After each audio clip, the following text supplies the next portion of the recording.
Livro Anna Karenina, de Lev Tolstói. Capítulo 3. Depois de vestir-se, Stepan Arkadych borrifou-se com perfume, ajeitou os punhos da camisa, distribuiu pelos bolsos com um gesto de costume os cigarros, a carteira, os fósforos, o relógio de corrente dupla e com berloques, e depois de sacudir o lenço, sentindo-se limpo, perfumado, saudável e fisicamente alegre, a despeito de sua infelicidade, saiu com as pernas ligeiramente trêmulas na direção da sala, onde o café já o aguardava, e ao lado do café, cartas e papéis da repartição. Leu as cartas. Uma delas era muito desagradável, de um comerciante que desejava comprar uma floresta nas propriedades da esposa. Era imprescindível vender a floresta, mas agora, até que houvesse uma reconciliação com a mulher, não se poderia falar uma palavra sobre o assunto. O mais desagradável era que, com isso, se misturava o interesse pecuniário à questão urgente da sua reconciliação com a esposa. E a ideia de que ele poderia guiar-se por tal interesse, de que em nome da venda dessa floresta ele procuraria reconciliação com a esposa, essa ideia o ofendia.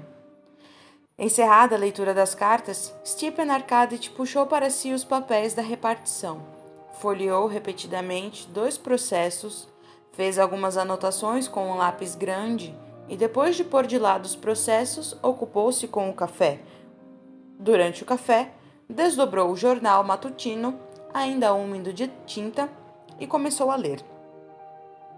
Stepan Arkadych comprava e lia um jornal liberal, não em excesso, mas daquela tendência seguida pela maioria.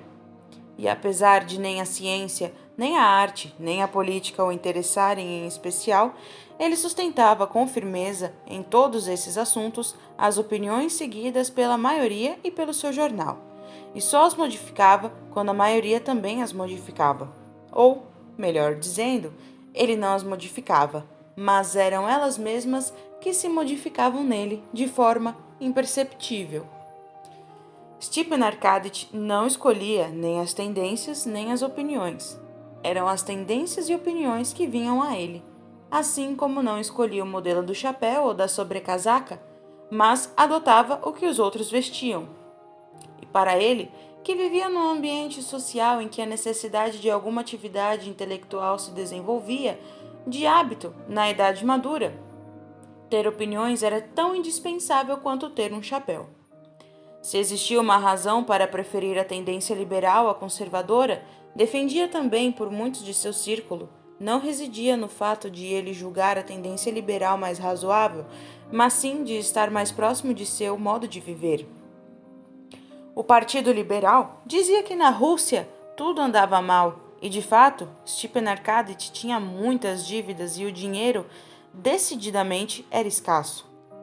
O Partido Liberal dizia que o casamento era uma instituição caduca e que era imprescindível reformulá-lo, e, de fato, a vida familiar proporcionava poucas satisfações a Stepan Arkadych e o obrigava a mentir e a dissimular, o que tanto repugnava sua natureza.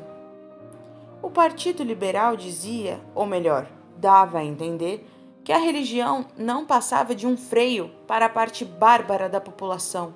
E, de fato, Stepan Arkadych não conseguia suportar sem dor nos pés nem um breve tédon e não conseguia compreender para que todas aquelas palavras terríveis e bombásticas sobre o outro mundo, quando, neste mundo, viver poderia ser tão alegre.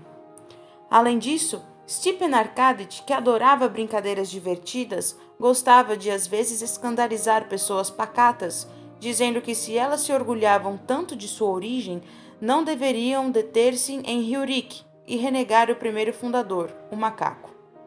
Assim, a tendência liberal tornou-se um hábito para Stepan Arkadych, e ele gostava do seu jornal, como do charuto após o jantar, em razão da leve bruma que produzia em sua cabeça. Leu o editorial que explicava como que, em nossa época, é totalmente inútil clamar que o radicalismo está ameaçando tragar todos os elementos conservadores e que o governo tem dever de tomar medidas para esmagar a hidra da revolução, quando, ao contrário, na nossa opinião, O perigo jaz não em uma imaginária hidra da revolução, mas na persistência do tradicionalismo que trava o progresso, e etc. Leu também um outro artigo sobre finanças em que se mencionavam Bentham e Mill e se davam agudas alfinetadas no ministério. Com a rapidez de compreensão que lhe era peculiar, entendia o significado de todas as alfinetadas, de quem para quem e por que motivo foram lançadas, e isso, como sempre, lhe dava certo prazer. Mas hoje esse prazer fora envenenado pela lembrança dos conselhos de Matriona Filimovna, e por andar tudo tão mal em sua casa. Leu também que o conde Beist, pelo que diziam, partira para Wiesbaden, e que não era mais preciso ter cabelos brancos, e que havia uma carruagem ligeira à venda, e que uma pessoa jovem oferecia seus serviços. Mas essas notícias não lhe deram, como antes, um prazer sereno nem irônico. Terminados o jornal, a segunda xícara de café e o pãozinho com manteiga, levantou-se, sacudiu do colete as migalhas do pãozinho e, aprumando o peito largo, sorriu radiante, não porque houvesse no seu espírito algo especialmente agradável. O sorriso radiante tinha origem na boa digestão. Mas esse sorriso radiante lembrou-lhe tudo, imediatamente, e ele se pôs a refletir. Duas vozes de criança soaram atrás da porta. Stepan Arkadych reconheceu a voz de Grisha, o filho menor, e a voz de Tânia, a filha mais velha. Puxavam alguma coisa e a deixaram cair. Eu disse que os passageiros não podem sentar no telhado, gritou a menina em inglês. Agora apanhe! Tudo está em desordem, pensou Stepan Arkadych. As crianças andam à solta sozinhas. E, aproximando-se da porta, chamou-as com um grito. Os dois abandonaram o porta-joias que fazia as vezes de trem e vieram ao encontro do pai. A menina, sua favorita, entrou correndo sem hesitar, abraçou-o e, rindo, pendurou-se no seu pescoço, como sempre deliciando-se com um perfume conhecido que se propagava de suas suíças. Depois de o beijar, enfim, no rosto radiante de ternura e avermelhado por causa da posição inclinada, a menina soltou as mãos e quis correr para trás, mas o pai a segurou. E a mamãe? Perguntou ele, passando a mão no pescocinho liso e delicado da filha. Bom dia, falou sorrindo para o menino que viera cumprimentá-lo. Reconhecia gostar menos do menino e sempre tentava ser imparcial, mas o menino percebia isso e não respondeu com um sorriso ao frio sorriso do pai. Mamãe? Já levantou, respondeu a menina. Stepan Arkadych suspirou. Quer dizer, então, que mais uma vez passou a noite inteira sem dormir, pensou ele. Mas ela está alegre? A menina sabia que os pais haviam brigado, que a mãe não podia estar alegre, que o pai devia saber disso e que ele dissimulava ao indagar de forma tão despreocupada. A menina ruborizou-se por causa do pai. Ele compreendeu no mesmo instante e também ruborizou-se. Não sei, respondeu. Ela não mandou ir estudar, mas dar um passeio com Miss Howe até a casa da vovó. Muito bem. Então vá, minha Tanchurochka. Tanchurochka. Ah, espere, disse ele, no entanto, segurando e afagando a delicada mãozinha da menina. Pegou a caixinha de bombons em cima da lareira onde a pusera no dia anterior, escolheu um de chocolate e um de creme, os prediletos da filha, e deu a ela. Para o Grisha? Perguntou a menina, apontando para o chocolate.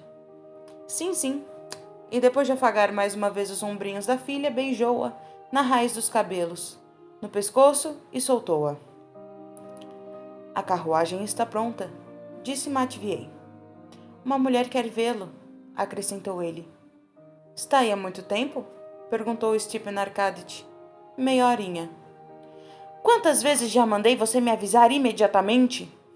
Era preciso esperar que o senhor pelo menos terminasse o café, disse Matviei naquele tom amistoso e sem cerimônia, com o qual era impossível zangar-se.